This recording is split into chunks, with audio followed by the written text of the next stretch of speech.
রাতের 1টার দিকে হইচই শুনতে পাই। ভাই এসে দেখি আমার ভাই পড়ে আছে রাস্তার মাঝে।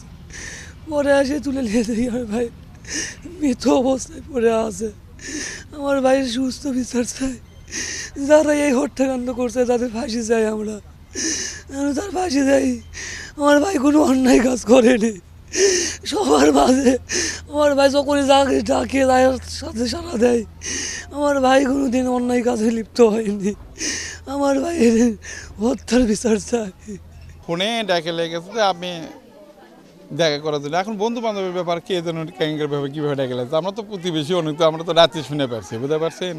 এতটা জানি না যে ও কেমনভাবে গেলো কীভাবে গেলো। ফোনে হয়তো দেখা যাচ্ছে, ফোনে আপনি মনে করেন যে পৌঁছেছে, হয়তো ওখানে গল্প করতেছে, কথা করছে, এরই মধ্যেই মনে করেন যে কারা আসে যেন মারছে, এটা তো বলা যাচ্ছে না।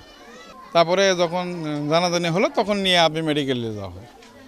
মেডিকেল যাওয়ার পথেই মনে করেন যে মারা গেছে। বছর শেষের খুশি নগদে হবে বেশি। নগদ পেমেন্টে নির্দিষ্ট ক্যাটাগরির কেনাকাটায় 300 টাকা পর্যন্ত ক্যাশব্যাক। 16 থেকে বাইরে গেছে, 12টার পরে বাইরে গেছে।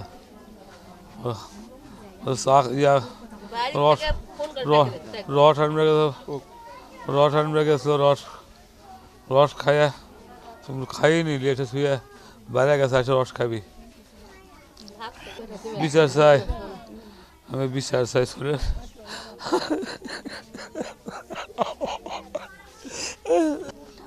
দাওয়াত খাবার গেছে, শোবার দাওয়াত। সেই শোবার দাওয়াত খাইয়ে আসে বাড়ি যাচ্ছে, তা আমার বড় চল মনে করছে ভাত খাবি বেআনতে, পানি ভরে নিয়ে যাচ্ছে। তো ওই অসের বোতলটা থুয়ে বাইরে মুখে চলে গেছে। যাই আমি চিসানা পরে এই ঘটনা হচ্ছে। ওটি সামনে একটা বাড়ি আছে, সে বাড়ির মানুষ এসে জাংলার ধাক্কাচ্ছে যে ইনকে সাইদক মেরে ফেলে দিছে। আর একটা চাংরা ওই মিন্দে আসিচ্ছে, তাই দেখছে বলে দেখে শিখি দিচ্ছে খালি যে মেরে ফেল দিছে, এবারে সাইদক মেরে ফেল দিছে।